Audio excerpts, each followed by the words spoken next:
ሰዎች ተሰብስበው ለጥፋታቸው በጠቅላላ ሸይጣን ነው እያሉ ሲያመካኙ አንዱ ከመሐከላቸው ቅን ነበርና ለምንድን ነው ራሳችሁ መቆስታችሁ ሁሉ ሸይጣን አሳሰተን ሸይጣን እንዲያደርገን ለምን በሸይጣን ታሳብባላችሁ አለ። ማታ በተኛበት በህልሙ መጣ አሉ ኢብሊስ።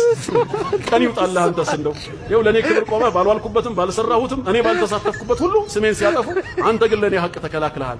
አሁን ምን እንዳደርግልህ ትፈልጋለህ አለው። ውለታ ሊመልስለት ነው የፈለገው። ምን እንዳደርግልህ አሰበ።